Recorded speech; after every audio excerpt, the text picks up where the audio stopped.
The Mayo Experience. That Mayo Experience. That Mayo Experience. That Mayo Experience. Experience. Welcome to the Pat Mayo Experience, presented by DraftKings. We've already covered the running backs and quarterbacks from the rookie class and how they actually fit into the redraft season-long rankings and the best ball rankings. Today, we're hammering down on wide receivers and tight ends from that rookie class to see if any of these guys are actually draftable in your redraft leagues. You know, the ones where you draft players, have to cut people, have to pick people up throughout the course of the season, not just, I'm going to draft 500 players and, you know, everyone's a good pick. None of that stuff. Do you actually want to draft these guys? In Dynasty, that would be one thing. This ain't Dynasty that we're talking about today. If you're looking for season-long projections that are completely free, highly recommend that you head on over to runthesims.com right now.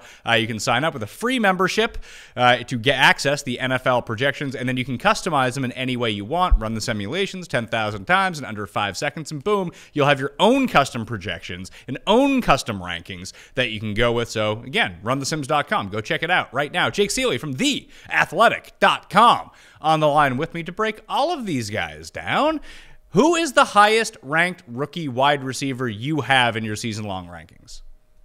Ooh, see, that's different. I'm glad you brought that up at the beginning of the show, Dynasty versus just redraft, because just redraft, the landing spot was a big deal, and it's Jordan Addison for me just because of landing spot. So I ran my Sims at runthesims.com. Addison comes out as wide receiver number 38 in the projections. I have a feeling he's going to go much higher than that.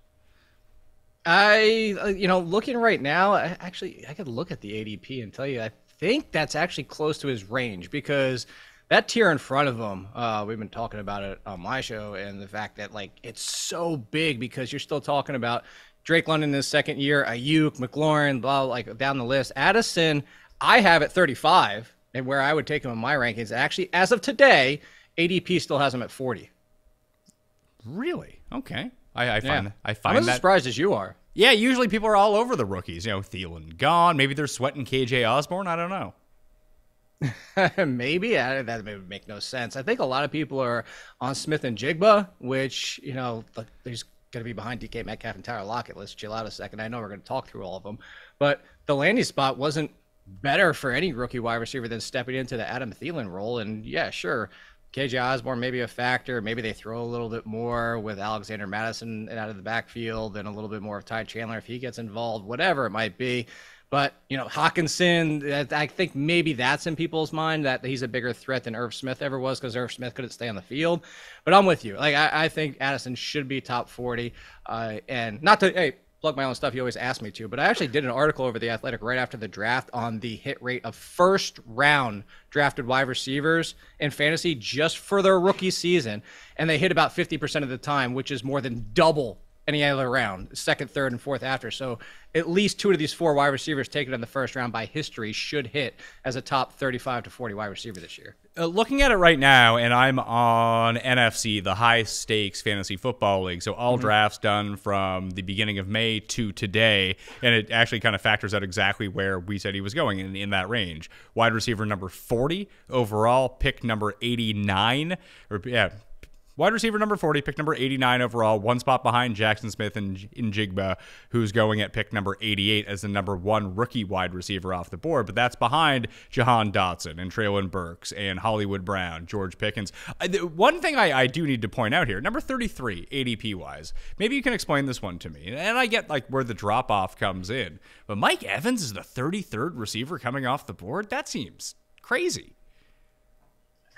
Is it, though? Because it is. It is crazy. But just all of a sudden, he doesn't have Tom Brady throwing him the ball, so obviously he can't be good. His best years came with Jameis just flinging it. It did. But let's also remember, I think the biggest thing people are looking at is there's a double-edged sword here with him. One is it's going to be Baker Mayfield, likely. Kyle Trask could get in the mix. I don't think Baker Mayfield's as bad as people paint him out to be. There was so much hype from college. There was so much hype for his rookie season that it wasn't even his own fault. I mean, his play is his own fault, but it wasn't his own fault of the expectations that got built in, so that even just being a middle-of-the-road quarterback is a disappointment, a massive disappointment for what Baker Mayfield was supposed to be. But he's still a downgrade. That being said, How much of a downgrade is he off last year's Tom Brady version? I would still take Tom Brady 10 times out of 10, but I don't think the gap is as enormous as it was 2 or 3 years ago. And here's the thing, I'll say the double-edged sword for Mike Evans. 40% of the production was at the end of the season in that one game where Tom Brady was like, I'm going to get you your bonus, dude. Because until that point, Mike Evans wasn't even a top 25 wide receiver. And I think that's why, because if he couldn't even get there without Tom Brady making a case or making his effort to get his bonus in that one game where he finally broke to the top 15 after that one game, the rest of the season, he's a wide receiver 3. And who's more reliable, I would say, to be a quarterback transition piece where like quarterback immune, so to speak, I think it's Chris Godwin. And Mike Evans relies too much on touchdowns. I would take Chris Godwin over Mike Evans. And I don't think it's as bad as you're making it out to be. Here, I'll give you an example. I have Mike Evans, or I'll give you the performance here. Mike Evans, I have a wide receiver 28. So 5 spots off. I don't think that's insane. Yeah, 28 is actually where Chris Godwin is currently being drafted right now. It's just funny, like Michael Pittman is number 26 overall wide receiver. Okay. Like, I get that he could be wide receiver 1 with the Colts on a team that clearly wants to run the ball as much as possible. And yeah, maybe he does have that vault of what everyone predicted from him a year ago. But to me, like, at least I know Mike Evans can do it. I have no idea if Michael Pittman can do it or not. And he might have a rookie quarterback who could...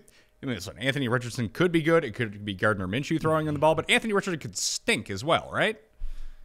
Absolutely. Look, I love Anthony Richardson. I think he, talent-wise, case to be the number 1 quarterback in this draft class. Fantasy-wise especially, because he's going to run so much. We love him for fantasy. But the easy comparison to make is the concern that Justin Fields had as his first real season under center. It wasn't truly his rookie season. But we saw it. You have the concern of a Justin Fields, Daniel Jones type of a passing season, which just look at Daniel Jones last year, 15 touchdowns, 3,000 yards. Even if you give him that, the rushing will make Anthony Richardson a QB1, top 10, possibly top 5. But it's going to affect the wide receivers. I don't disagree with you with Michael Pittman. I have Michael Pittman behind both of them, just for your point. I am low on Michael Pittman according to ADP and consensus. So for the rookies, let's circle back to them. Jackson Smith in Jigba, number 39 at wide receiver, 88 overall. Addison, 40th wide receiver, 89 overall. Quentin Johnson is the third wide receiver coming off the board at wide receiver 44, pick number 105 in high stakes. And then you go down to Zay Flowers, who is wide receiver number 50 at pick 120 overall in high stakes. Do you think that those are very clearly the 4 that are going to be drafted in your season-long league teams? Yes, I think some people will get the concern of what's going on with Baltimore is like whether or not Rashad Bateman will get healthy, which, by the way, is also he's getting injections right now. Sweet. And if we're assuming, steroids, he should take steroids. I mean, maybe that would help. That would help. But I think we make the assumption it's probably related to the foot injury, so that's a concern to have in the back of our minds. I would have Zay. You and I talk tiers all the time, and to go real back to the Mike Evans conversation quickly, they're all in the same tier. Like you want to argue Pittman versus Evans, like that's a big tier for me. This is another tier. I would have Smith and Jigba, Quentin and Johnston, and my number 1 for this year only, Addison. And then it's a big drop off for me. I think Zay Flowers is kind of an island of his own. We do that sometimes because there's a huge drop off to him with the people after him, whether there's a lot of people on the Mingo train with the Carolina Panthers, whether you think Jalen Hyatt, which I don't think he's going to have a very good rookie season because there's just such a logjam at wide receiver for the Giants. I think Jaden Reed could be the number 2 for the Packers, but we're talking about a lot of ifs here and unclear situations where we know Addison is a first-round pick. He's stepping into the number 2 role. Flowers, first-round pick, could have the number 1. Well, technically number 2 behind Mark Andrews. So I think it's the 3, Flowers by his own, and then a conversation for everybody else. I'm looking at the stock projections right now from Run the Sims before I've adjusted them at all. It would have Flowers coming out as wide receiver number 55 in terms of production, and that's with a 15% market share, a catch rate at 75%, so much higher than the rest of the receivers based on the route tree that he runs. That seems about right. 15% market share as a rookie. 75% catch rate is probably a bit high, but overall, that would give you 145.3 PPR points for the season. I think that's pretty solid. I think the good comparison, if you want to think fantasy purposes of what we just saw last year, would be like Deontay Johnson, and hopefully not scoring 0 touchdowns. I think that's what it comes down to. But you talk about that wide receiver. You look at Flowers, like just a reliable option he gives that team, and for what Lamar Jackson supposedly, hey, Monica's going to let him pass a little bit more. I'm just looking right now to see what I had him at for my market share. I have Zay Flowers. I'm a little bit higher. I have Flowers at 18%. So I think he actually leads the team. But, Odell Beckham's a concern. I don't know how healthy or how effective he is at this point. I think the one concern for us in fantasy purposes, half and full point PPR are definitely going to be better for Flowers. I'm worried about the touchdown rate with him versus when you have, Mark Andrews and Odell Beckham in the mix. Are you buying that the Baltimore Ravens offense is going to be a lot more up-tempo? Because that's all we've been hearing out of camp. It's going at lightning speed, just like the new Green Bay offense. Yeah, they're not going to be the slowest team in the league anymore. They're playing at lightning speed. You think any of this is going to happen, or are they just going to do what they do every time? I think they're going to be a little bit more aggressive, throw possibly a little bit more, but this isn't going to all of a sudden turn into a top 5. It goes to the argument that we had a couple of years ago. Was it 2 years ago now, where we said even a 20% jump from Lamar Jackson's passing was the year he came off the 400 attempts would only get him to around 500.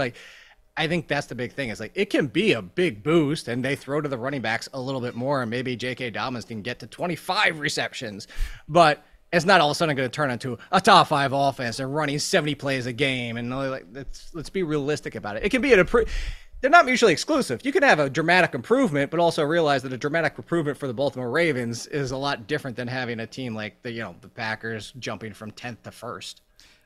I have Lamar for 526 passing attempts this year. That would put him just south of 4,000 yards. Fortunately, that still leaves him as the number 5 quarterback in fantasy.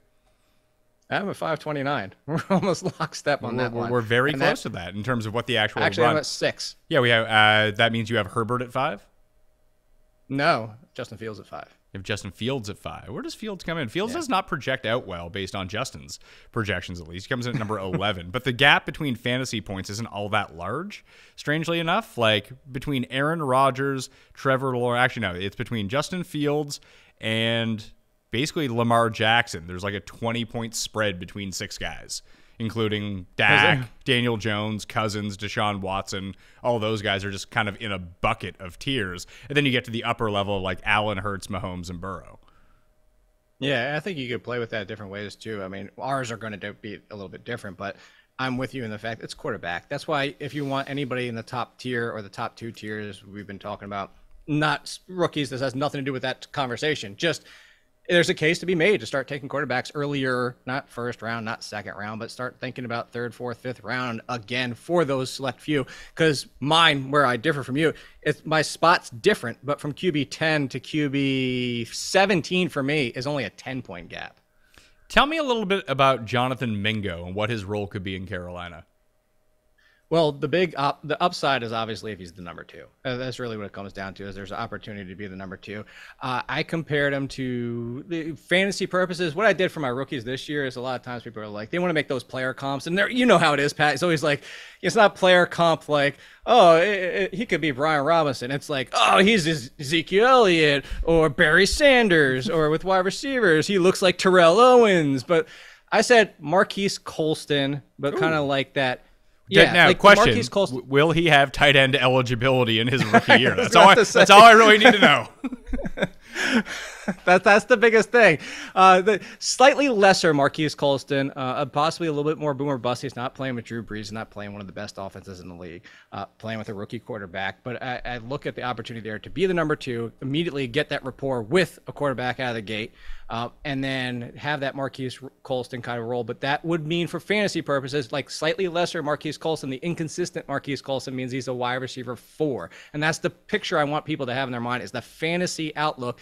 Some of my comparisons for rookies, fantasy-wise, is like that's not the same player at all. And it's because I wanted to give the fantasy outlook for it. Because to go back to Jordan Addison, I know a lot of people, who was the big one Jordan Addison got compared? Oh, everybody want to compare him to Devonta Smith. I'm like, for fantasy purposes, I think he's Jarvis Landry. And for a couple of years there, Jarvis Landry was that 20 to 30 range. You talked about loving him in PPR every single year. And I think that's more realistic than saying, he's going to be Devonta Smith, top 12 wide receiver. Why can't, you say that, Mingo could be the 2 in this offense. Why can't he just be the 1? Who is he competing with? Old man Adam Thielen, Terrace Marshall, who's had plenty of chances at this point. Chenault. The internet's going to be all over Chenault to be the number 1. Who else is here? DJ Chark has been brought in. The Birdman, Coco Beware, Demir Bird. Smith, one of my just favorite like punt plays on DraftKings. And then, Hayden Hurst is going to join Tommy Tremmel and Ian Thomas. Like, it's a bunch of nobodies. It's true. By the way, it is live to YouTube or whatever, but does that sound okay? Because I froze there for a second. I just want to make sure I'm not messing up your audio. You sound glorious. At least from what I can hear, you sound glorious. Okay. All right. You're not wrong in that he could be the one.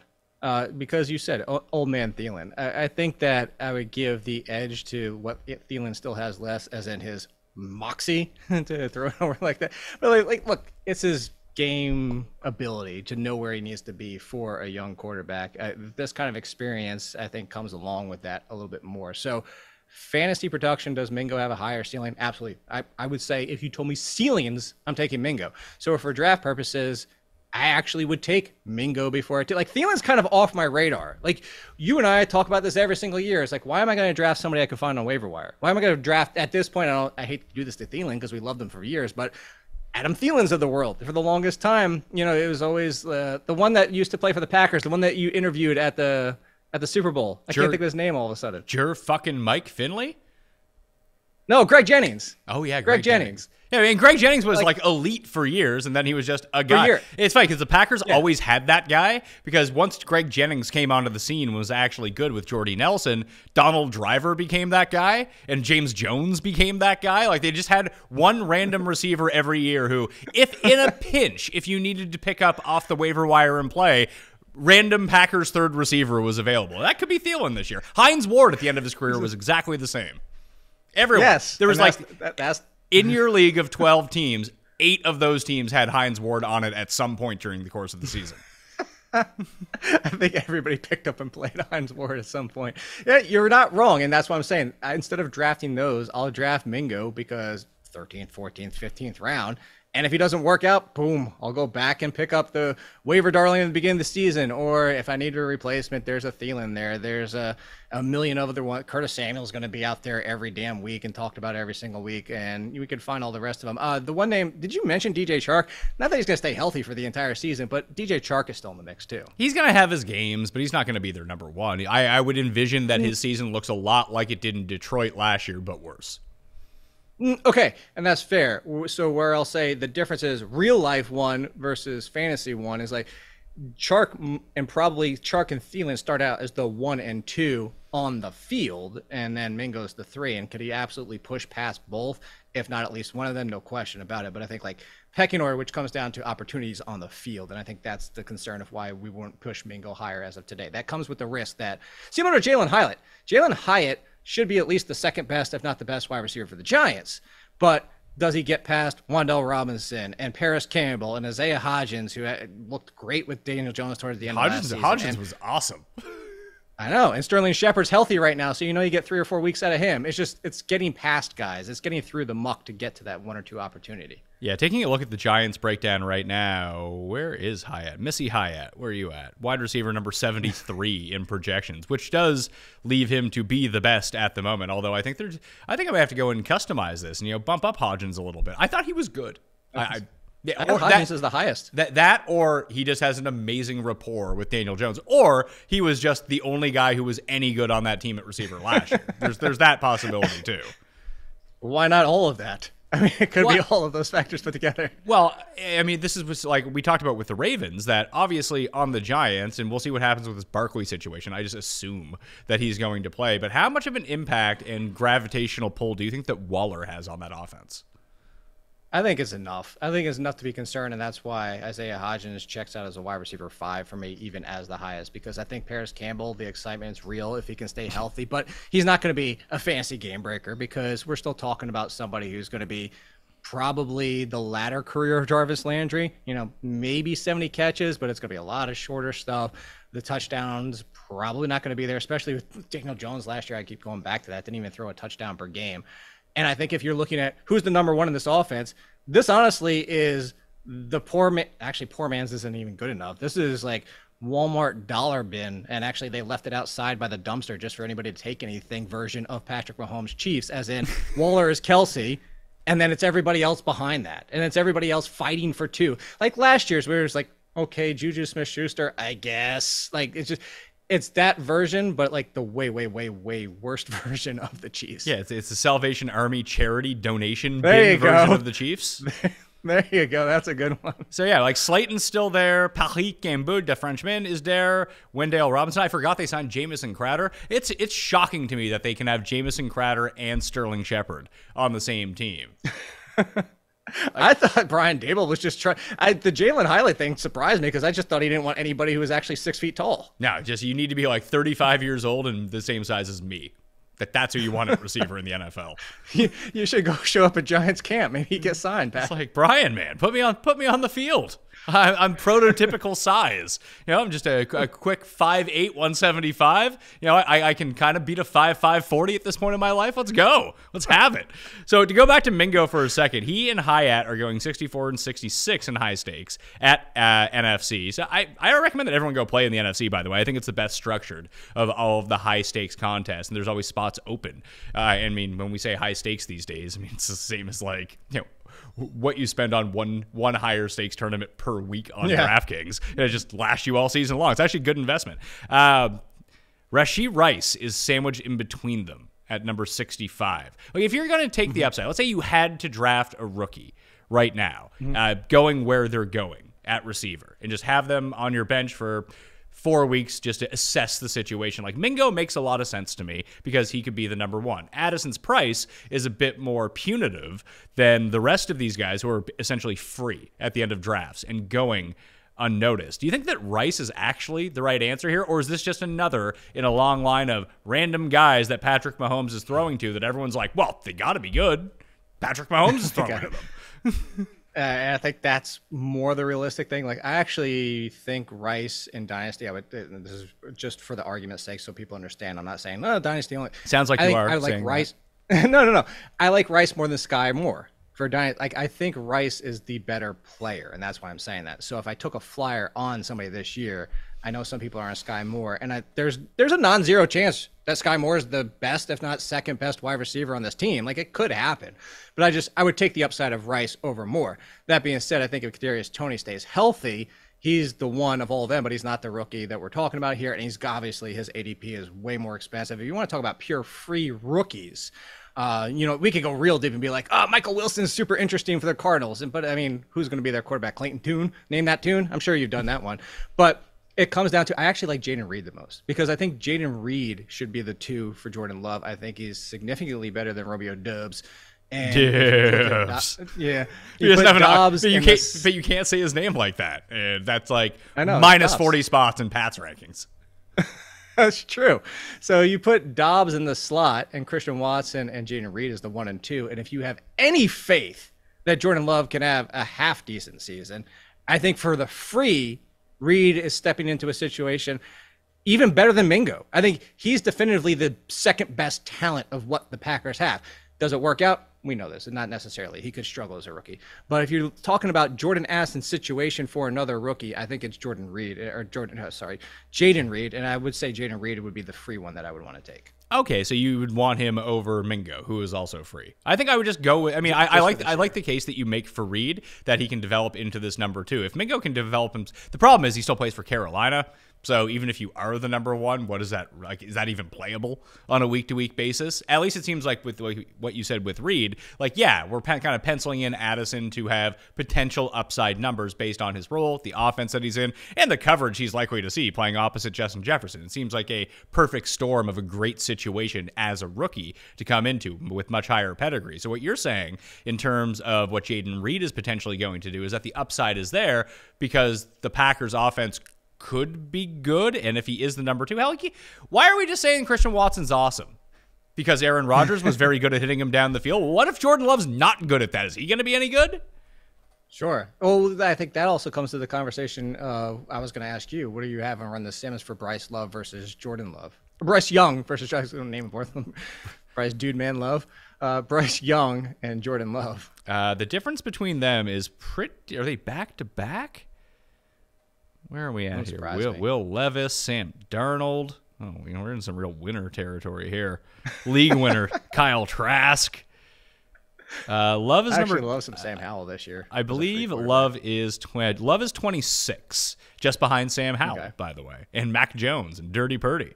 What do you have him for passing yards and touchdowns? I have Jordan Love at 33, 37 passing yards, 20 passing touchdowns, and that would give him with almost 300 rushing yards on 450 attempts. With Bryce Young, I have him at 380 passing attempts, 18 touchdowns. So he's a bit behind in terms of fantasy points overall, but like 25 behind. And that could just be completely way off base. Well, what if Bryce Young runs a whole bunch all of a sudden?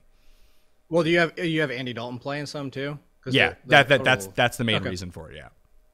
No, Okay, I can. so, You know like, what? Because Run the Sims is very good about this. I'll click on Carolina.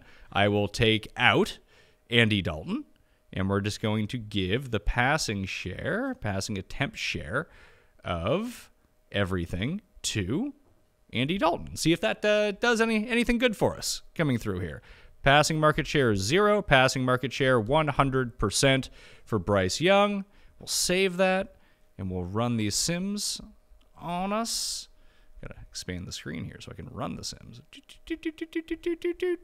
Projections by position. Let's go. This is thrilling content to go through at this moment. Right? That actually bumped. Honestly, That makes Bryce Young QB number 24 all of a sudden, because now he's up to 477 passing attempts, 22 touchdowns. So that's not so bad. 22 How many yards? 22 touchdowns, 24 interceptions, 3,400. okay. So yeah, I'm a little higher on both, but I think it would come down to who do you have more faith in having the yards and touchdowns, and that could be your break of Mingo versus Reed. I think it really comes down to the Reed. And to go back to your conversation about Christian Watson, you know what? For all-around wide receiver, I don't disagree that there's a world where Jaden Reed could be the best all-around wide receiver for the Packers, and that Christian Watson ends up turning it. Go back to he turns into Marquise Brown, where at the end of the year he has 60 receptions for 1,100 yards and 7 touchdowns. But one week is 3 points, the next week is 20, where Jaden Reed ends up being the one that every single week is kind of like hitting that 70 yards, maybe a touchdown, 4 or 5 receptions, and it's just that consistent wide receiver 3. And then Watson's that boomer bust one, so it comes down to makeup too. But at least for rookie purposes alone, you're still going to take Watson 10 times out of 10 over Reed. But Reed being the free ones, like I said, to go back to this conversation, is between Rice, Mingo, Hyatt, Reed, even I don't get the Mims excitement where he is, unless you're getting rid of Cortland Sutton. Reed would be the free one I would take. What about Hutchinson in Houston? Could that just be, hey, this team reeks, let's throw a rookie out there and see if he can do anything? I don't think it reeks enough that Hutchinson gets that much work, and it's Hutchinson's style too. I don't think Hutchinson is going to ever be anything more than a 3 at best. What if Tank Dell, all name team on Houston, can come through for us? Same situation. We still have Nico Collins. I think people are forgetting John Mechie. Not you, but I think people are forgetting he's the reliable one. I think he's going to be CJ Stroud's best friend. The reliable one. His hands. He is going to be CJ Stroud's safety blanket. I'm if he's healthy, which we're all obviously hoping for. But I'm looking right now down in Houston's roster. Of course, there's tons of opportunities. It's Robert Woods. After you get rid of Robert Woods is there. And they're probably going to run the ball. Though? He's still one of the best blocking receivers in football. He's always going to be on the field because that's Michigan's not even going to get targets. Exactly. That's why Mr. Reliable might not end up being out there. Noah Brown's on this team now. They just got names blast from the past, 5th wide receivers on bad passing offenses from the past 5 years. Well, they got Dalton Schultz too, so don't forget. I'll give you, for me, my projections, and I'm curious what yours. So I have Woods for 17% of the share. I'm rounding off to make this easier, but Woods 17%, Schultz for all intents and purposes 16, Nico 15, and Mechie 14. That's what I have. I got Schultz at 19, Woods at 11, Nico at 19, and Mechie at 9. That's behind Noah Brown at 10.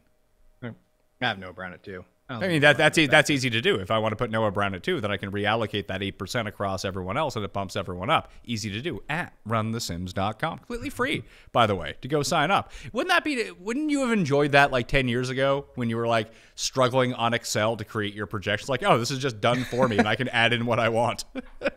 You're trying to take the clicks out of my pocket? No, I would completely, yes. The 2+ years it took to finish building that and like having like the haphazard halfway one the very first year, yes, it would have been much nicer if it was all done for me.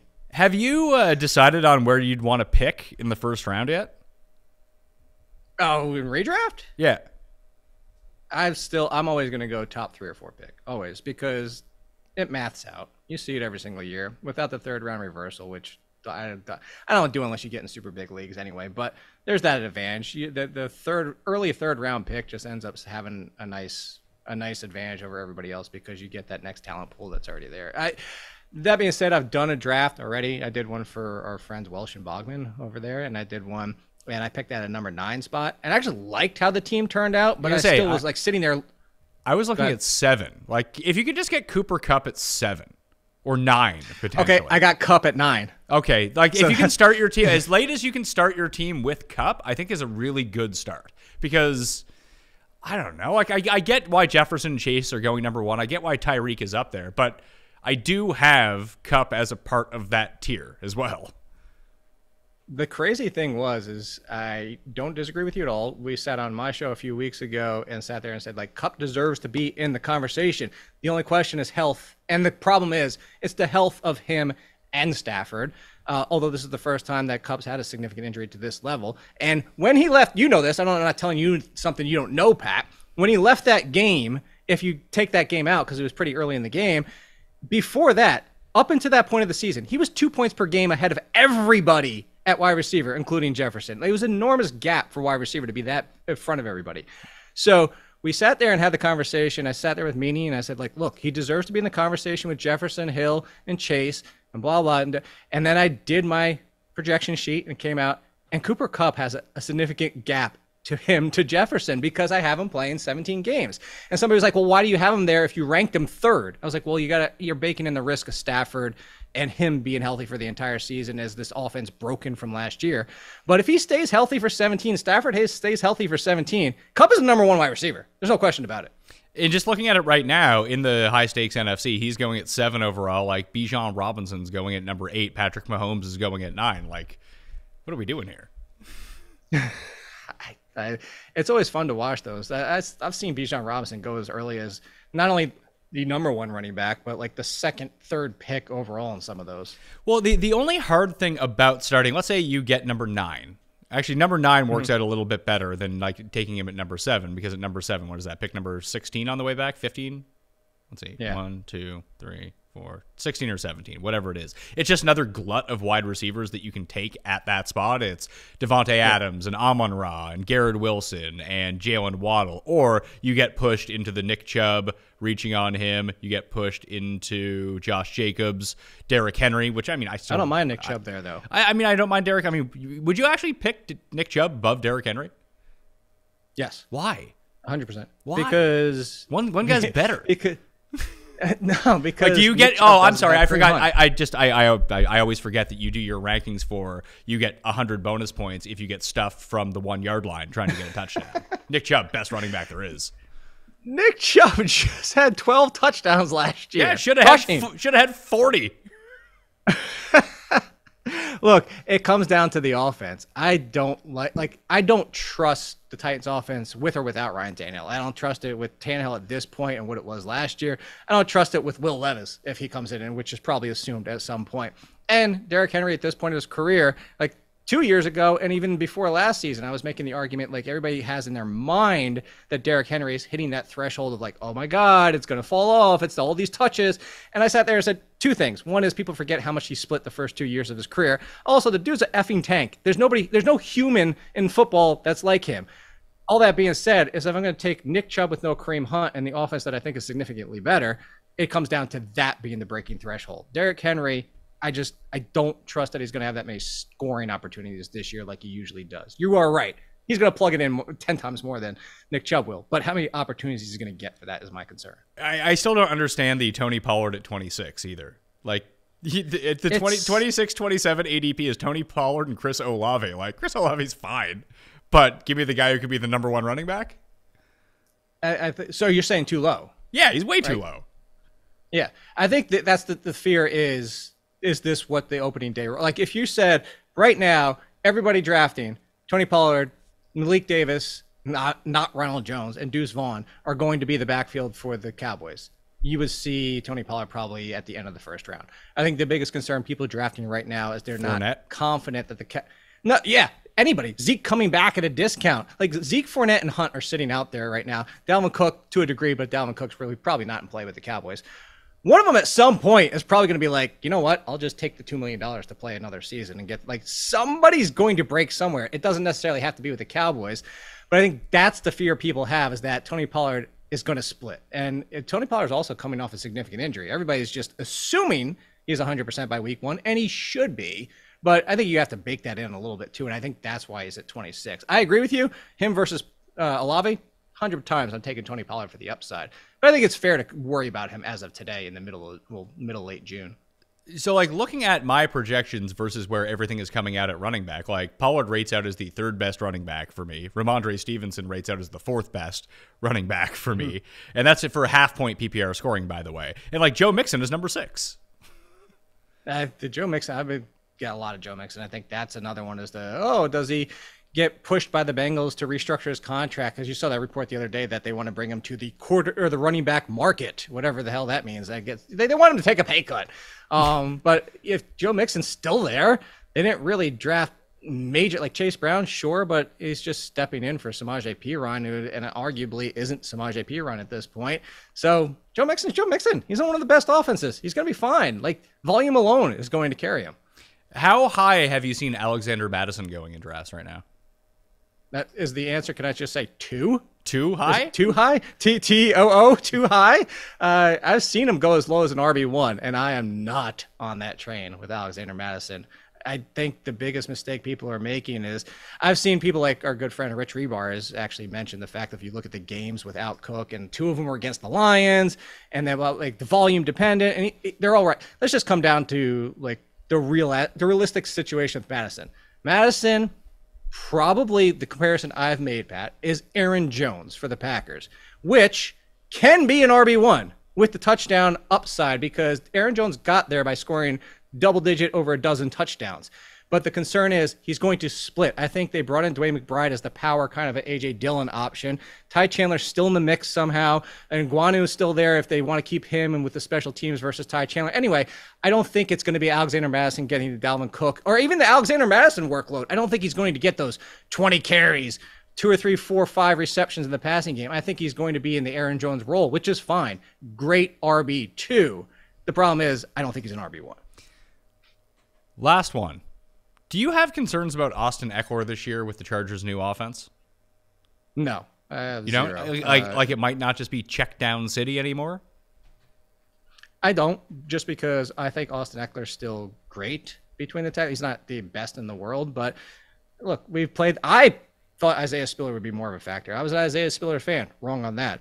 Joshua Kelly, whatever. But I just don't think there's enough knocking away from his touches that maybe he's not number 2. Maybe he's not number 5. I still think he's top 10.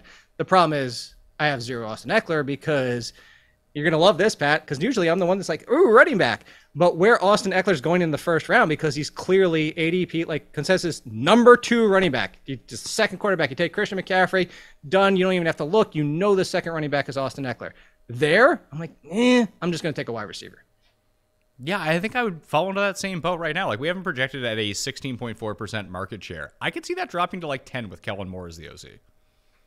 Like they didn't. I could honestly like see it's not. happen. It's not like Pollard, and maybe it's because it seemed like Pollard was a good receiver. They just, as a part of that offense, did not decide to throw to them enough. It's almost the same concerns that I have with Arthur Smith with Bijan Robinson in Atlanta. That I've never seen that offense throw to running backs. I don't see why all of a sudden there's going to be a running back with 90 catches. You and I talked about that back on the running back show. I was like off the cuff when we did it at the time. It was like almost immediately after the draft. And I was like, I could see Bijan Robinson top 5. And then I went back, did everything you and I talked about with Arthur Smith, ran out that I don't even have the Falcons running 1,000 plays, offensive plays this year. I went through all of it and the passing and the rushing. And I got Bijan Robinson as RB8. Like, I just can't get him there because you and I agreed on that one facet is that the Nick Chubb upside in the passing game is probably what's realistic. If he caught 50 balls, I wouldn't be shocked because he's Bijan Robinson. I just don't think the offense and Ritter and the style is there for that. The conversation that you just had with the Pollard to Eckler, that's why I'm not that concerned about Eckler, because even Pollard splitting last year, what was he, RB7 or 8? Sure. And that was a lot of splitting. So I think that's the floor of Eckler is what I was going to get at. Okay, yeah, but I think that's a more realistic. He's probably he's going to be ranked running back 2. Projections might even show him as running back 1. But I would have this concern that there's a precipitous drop off of how much he did in the passing game. Because we just saw all Joe Lombardi running backs ended up with 100 targets if they were the lead in the backfield. Now, maybe that's a reflection of the running backs that he's had or the running backs that they wanted to have on the field most of the time. But a lot of that, too, was him just being stuck in there inside the 5-yard line and piling up all these touchdowns a year ago. If you assume natural touchdown regression and then you can project a dip in volume of the overall receiving work, all of a sudden he doesn't look so good. He looks good, but not so good. And that's why if you want to do what I do in most of my drafts and end up with a running back in the first 2 rounds, you take it in the second. Where Eckler is going, that's when you take Jefferson, Kupp, even Hill, even Chase. You go that route, come back, and whatever your feelings are, you'll have a choice of the running backs in that range. Maybe not Nick Chubb kind of that point, because where Eckler's going is pick 2, 3, 4 right around there. But you come back, Rajay Stevenson's still going in that range. You could look at, I'm trying to think, Najee Harris, Josh Jacobs. People don't love Josh Jacobs still, even after last year. I would much rather have Jacobs than have Najee Harris. Najee Harris, I know he looked better than he did, and it's funny when I talk about this in golf all the time. Rory takes a ton of shit because he's always so close to winning but doesn't win. But John Rahm gets none of this shit because he comes T30th when he doesn't win. It's hey, he wasn't even in contention. Why is coming in second worse than coming in 30th in a big event? I don't quite understand it. And Harris is kind of judged on the same level. He was dog shit for the first 12 games of the year. And then it turned out he had a lead foot or something like that. And then he looked kind of okay at the end of the year. It's oh my God, he's Barry Sanders all of a sudden. It's no, he still looks like shit. He's just not awful anymore. No, it was the first 8, and it was after their bye. He had the Liz Frank issue he was dealing with. And then I'm not completely disagreeing with what you say, but the second half of the season, he wasn't a Barry Sanders. He was a RB1, but a low-end RB1. Because of volume. It's not he was breaking off 60-yard runs. No, of course not. But I don't think we're talking about Mike Tomlin's offense. The volume we're still talking 300 touches. I have him as a low end RB1. Don't get me wrong. I don't put him in the same. I have Josh Jacobs 4 or 5 spots ahead of him. I would have him as a low end RB1 because you kind of crapped all. You could probably get Najee Harris in the 3rd round. You could probably go wide. If you're drafting where Austin Eckler's going, so the 3rd or 4th pick, and then you're that late in the 2nd round, you could probably go wide receiver, and then still get Harris on the comeback early 3rd round, which goes back to what you were asking about my draft position. That's why I really love the that 3rd, 4th spot. And I'm looking at it now, Ramondre is going around the same spot as Najee Harris. I'd much rather have Ramondre. Yeah, that's Stevenson. Much higher ceiling. Yeah, and Breece Hall is going after those guys. I have no idea what his injury status is, but fuck it. I'd rather take Breece Hall than take Najee Harris. Najee Harris is going to be fine, but he has to be a value in order for you to draft him because we're not going to get a 300 and let's say the efficiency. He has an efficient year all of a sudden, and he's going to get over 300 carries, and we didn't see the same sort of passing game work with him as we did the first season with Ban, so we can kind of X that out a little bit. We're not going to sneak by on a few 7 catches for 35-yard type games to dig us out of a hole if he's not doing it on the ground or that offense isn't all that good, where, 300 yards... 300 yards. 300 carries, 1,200 yards seems like a pretty good ceiling for what he can do on the ground.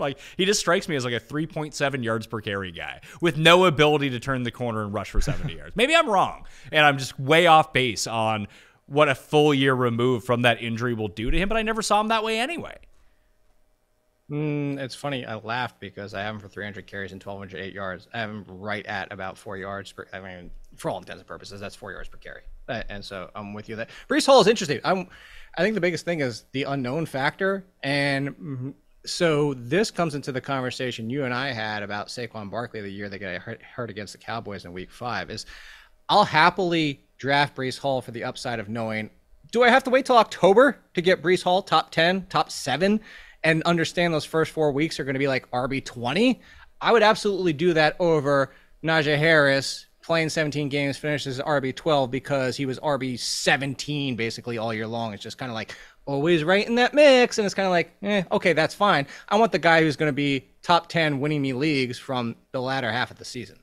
Based on role in their offense and explosion as a player. I mean, that was always one of the big keys about Derrick Henry. He was kind of a plotter, and then boom, 80 yards touchdown.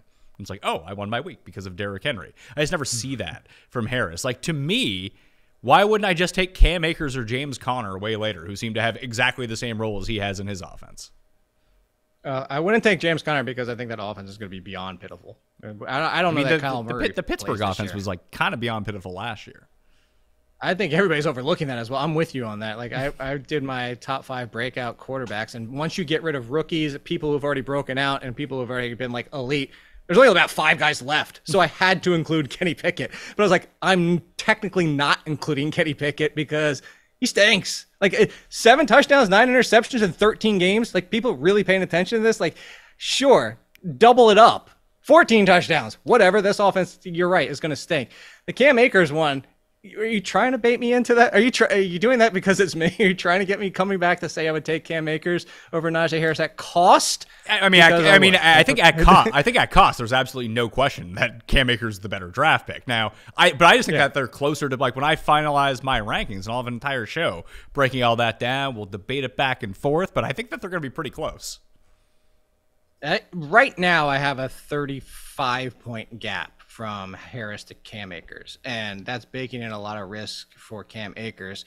And even that 35, it's 2 points per game. And it's kind of significant, but it's not as big as like the perception would be. Like, the perception is they're just on other planets for when it comes to fantasy purposes. I'm checking out where the hell is Harris in these. Harris. I think Cam Akers over Alexander Madison, straight up. See, it's not that I believe in Madison, but I believe in that role in that offense a little bit more, that if you're right about Madison, he wins you your league. If you're right about Harris, like, you got good value at pick 28.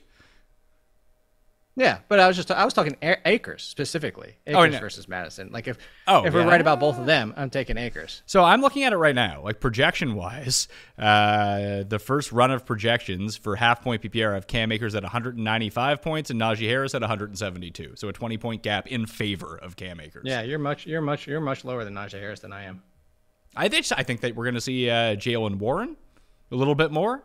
That was going to be my follow-up. I need to take a little swig of my drink over here, but you're I don't want to say buying into, because that makes it sound like you can't think for yourself, but like the reports that Jalen Warren is going to see more, there's no way they can keep him off the field as much as they did last year. Are you believing that that's part of what's going to happen this year to Najee? Like, Najee Harris, for me, you're coming out right out and saying 300 carries is way too much.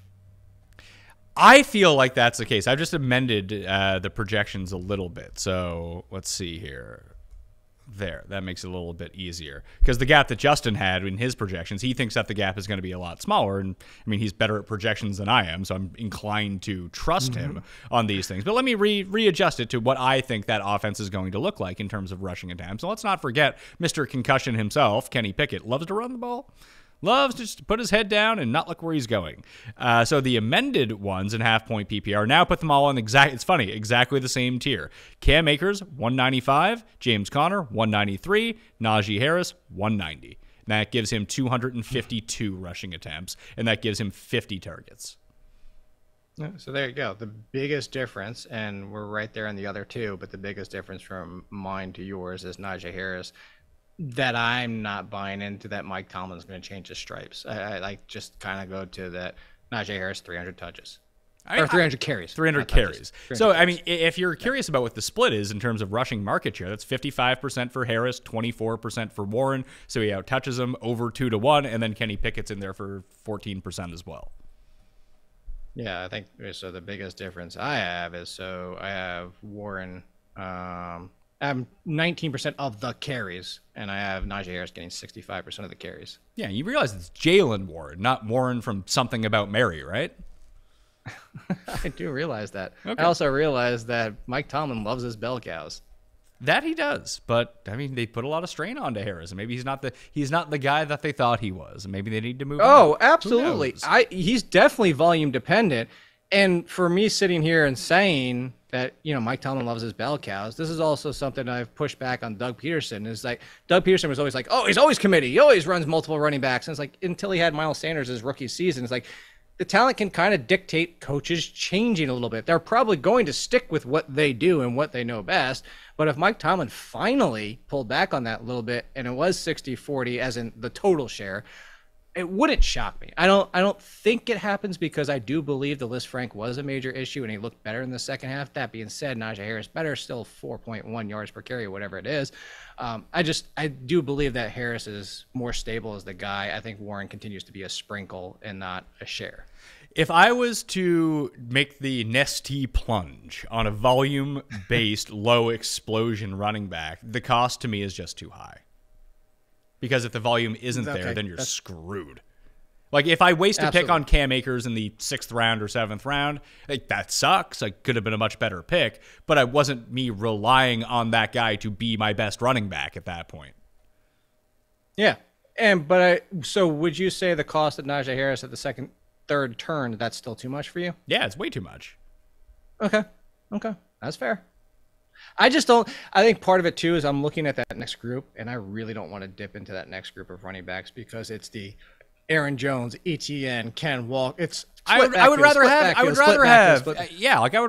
Etienne. Roll the dice on Aaron Jones. I don't care. I think that's where Harris should be. Like, Breece Hall was in that area too, and I'd just rather have Breece Hall. And like looking at it, you know what? I'd probably rather take like Lamar with that pick than take Najee Harris. I'd rather roll the dice on Amari Cooper, DeAndre Hopkins, or Jerry Jeudy, or Keenan Allen, like one of these guys that are all going around the same spot, than tie myself into that. I'd just rather find running back elsewhere, either earlier or much later. Yes, and that's the part I agree with. Earlier or later, I don't want to get into that mix of those running backs. I'm very much staying away from that tier, so to speak. But you're a little bit more positive than I am on Etienne. I like Etienne and Walker. Etienne, very explosive, by the way. Yeah, I love good explosion. Problem is they don't use him too much in the passing game, and now they're bringing in Bigsby or drafted Bigsby. Clayton Bigsby. To be fair. The hype that Bigsby got over the past 2 or 3 weeks from the fantasy community and the draft community combined is probably going to discount Etienne enough that I'll be back in on Etienne. I was off Etienne as a fringe running back 1, but you give him as a mid RB2, and I'll take him all day long. Let's talk tight ends very briefly. Like, Dalton Kincaid is the guy in Buffalo, but Dawson Knox is still there, obviously. So, dynasty-wise, I get why it makes sense, but are any outside, unless like you really want some good like team names with what's this guy's name? Zach Kuntz for the Jets. Kuntz, he's from ODU. Oh, great, good for him.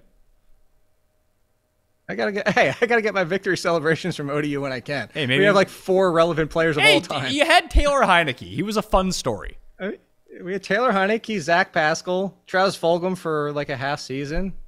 So we gotta get little glimmers here and there. We gotta enjoy them while we can. Are any of these guys draftable, or are they just like potential streamers at one point during the season? Potential streamer / flyers. I'm lower than most on Kincaid. I know everybody's like, but he's not going to be used as a tight end. They have a lot of guys. Where does he line up? That's great if they run more 12. Like, he's still a rookie tight end that if you put him on the field, unless you completely reclassify him and take him away and put him at wide receiver, what are you telling the offense or the defense when he's on the team with the offense? He's not going to be blocking. Like, it's obvious. So you kind of take away a little bit of that. And I think people are just projecting he's going to be on the field like 70-80% of the time. Like, no, I'll happy to be wrong on that one. Kincaid's going way too high for me. You put him up there by like Cole Kmet, stop, not doing it. I think I have 2 in front of him. I would take a gamble on Mayer and Laporta because of where they landed. Mayer, especially with the Raiders, no more Darren Waller.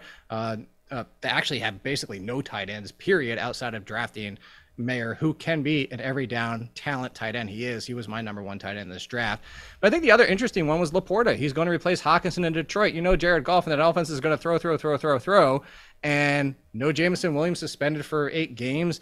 Still kind of a miss. And Chark is gone. You know, they brought in other pieces. But like, if you're looking for somebody who could surprise, it's Laporta, but it's still tight end rookies. 1 out of 10 at best usually makes an impact in fantasy. So I would just pretty much stay away unless you're in a deep league. Yeah, I have Laporta as the highest ranked for this year alone, but he's still the Laporta potty. Like, I mean, with that kind of name. Laporta potty? How many points do you have him getting? Let's see here. 94. I have him for 97. He's right there with like Gerald Everett and Trey McBride and Irv Smith for me. Yeah, like he's around Cole Kmet, Noah Fant, Dawson Knox, Dalton Kincaid, Joanna Man Johnson, like those guys. Yeah, like behind, I'm right there with you. Like that's still behind Greg Dulcich. Yeah, and Irv behind Smith. Gesicki? No, I don't have. Man, I'm gonna have way too much Irv Smith this year. Great, good. Have fun with that. Like, he'll play one game and have a phantom. I was just about to say, if he stays healthy. Who is the lowest of the good tight ends? I think it's Firemouth is probably the lowest, and he projects out as tight end number 11. So you have like Kelsey, Andrews, Hawkinson, Kittle, me Timbers, Goddard, Pitts, Schultz, Higbee, Ingram, Waller, Freiermuth. I don't know what to make of Ertz. Ertz could actually be really good if he's healthy and like the only guy in that offense. I mean, he's the king of standing 5 yards away from a quarterback. The easiest receptions alive Zach Ertz is able to make. So I actually wonder if Trey McBride doesn't start chipping away from him at this point of their careers. I tried that. I tried that once last year. Not a success. It was just his rookie season. You got to get like this is now his second year. I'm saying that is why I'm not drafting Zach Ertz, not why I'm drafting Trey McBride. I still think that offense is going to be utter duck crap. But did you not say Cole Kmet? Do you have Cole Kmet that low? Yeah. Don't forget, Justin Fields might suck. Like I know everyone just really wants him to be really good, but there's just one problem. He might not be any good. I don't believe that, but there is one name I would throw in that group. Your list as you ran through, a little bit different order than me, but agree with all those except I put Kmet in there. So I have 14. The names you mentioned, I would not put Ertz in there. I would put Kmet in there, but I didn't have Ertz in there. I just mentioned Ertz. I know. I was just, as for clarification, the one that I would add to the list is the clear number 2 for the Titans, and I think Chig Okonkwo deserves to be. Yeah, Okonkwo. I have him at 12. Behind. I didn't hear him. I didn't say him because I said. Oh, because you said 11. I said 11. Yeah. He's number 12, but I think that there's a big line in the sand between Freiermuth and him in terms of both safety and. I mean, the upside I think probably rests with Okonkwo, but I feel like there's no floor there either. There's probably no floor, but I have him in the same tier as Ingram and Higbee. Which, by the way, I don't know like why I said it that way, but Higbee just had 100 targets, and really, we're doing the Van Jefferson. Is Higbee like? Is it finally time to buy into Higbee? Like the hype is gone, it's all gone, and he just came off 100 targets, and now he's the number 2, if at worst number 3, with Matthew Stafford. Or I don't have way too much Higbee too. He's being drafted at pick number 143, tight end 14. That's behind your boy, the best of man Kmet. He's behind that guy. Oh, thanks for that laugh. No problem. Get out of here. All right. Jake, at Alwyn Kid on the Twitter box, theathletic.com to find all of his stuff. Are you like full-blown, you got full-blown football on the mind now? Or does that start like America Day? No. Baseball season kicks off, and the rankings and projections are pretty much done, and I do 2 mailbags after that, and then that's pretty much it. Like it's 99% as soon as the baseball season starts, football, and then that 1% dissipates and is gone now. It's already gone. They still play baseball? That happens still? It's not helping that my Mets are the most miserable thing in history forever. The good thing about the marriage is that Cole has seen what it's like to be a Mets fan. It's miserable life. It's not great? Not fun? No. It could be worse. You could be like a Cleveland Browns fan. I don't know how far that is from like the similarities at this point. Hey, the Mets, what, won in 86? Yeah. 86. You were alive for that. I mean, no Cleveland Brown fan has been alive. Barely. Still, you're still alive. When did the Cleveland Browns last win? Like 1930 or something? I don't know. It was the old Cleveland Browns, as I put that in quotes. Cleveland Browns last. You're looking it up? Championship. It's like the AFL or something like that. The Cleveland Browns are yet to win a Super Bowl. However, before the AFL-NFL merger in 1970, the Browns did win the NFL championship last in 1964. So good for them. There you go. Impressive stuff. Impressive half century Oh, I mean, Interesting more than a half century. sidebar on. I'm taking this from you. The AFL, that whole merger thing, the number of times that the Bears and Giants met in the championship game makes me wonder why they didn't have a bigger rivalry. I know, because all those people are dead now. Wow, thank you for that. Yeah, so it's hard to keep So that one morbid. going. All right, that'll do it on the Pat Mayo Experience. Smash the Yeah. like on the way out. Sub to Mayo Media Network. You can check out the running backs rookie episode along with the quarterback rookie episode up on Mayo Media Network and the podcast feed. So sub to both right now. All right, and use runthesims.com for free and alter your projections any way you want. All right? I'm Pat Mayo, thanks for watching. I'll see you next time. Pat Mayo Experience! Experience!